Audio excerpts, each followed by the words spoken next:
ومرة من المرات يا أحبة رحنا مدرسة من المدارس وألقينا محاضرة يعني فتح من الله جل وعلا، والشباب كلهم انسجموا معانا في المحاضرة. وبعدين قلنا يا شباب خذوا هذا الرقم، اللي تايب يدق علينا، واللي عنده مشكلة واللي يبغى أصحاب يدق علينا. قالوا طيب. الساعة 3 الظهر دقت علي بنت.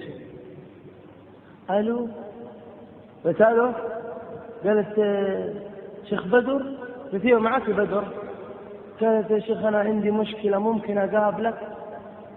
والله عرقت صراحة بيني وبينكم، قلبي دقدق، زادت النبضات حقت القلب. قلت لا والله مو ممكن تقابليني، قولي اللي عندك في التليفون.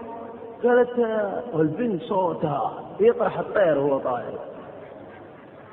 قالت طيب يا شيخ ممكن أقابلك معايا أخويا؟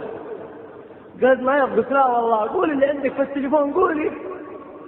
إلا شوية قال أمزح معاك يا شيخ بدر طلع رجال.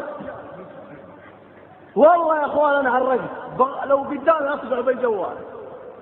شوية قال هو يا أخوان بيوريني المعصية اللي كان يسويها زمان.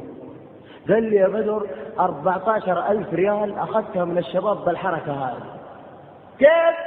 قال أكلم البداوي وأقول له بالله ممكن تعبدوني بطاقة سوا؟ أبشري يا شيخة. وتلقاه يتعذب وما ينام الليل هو رجال.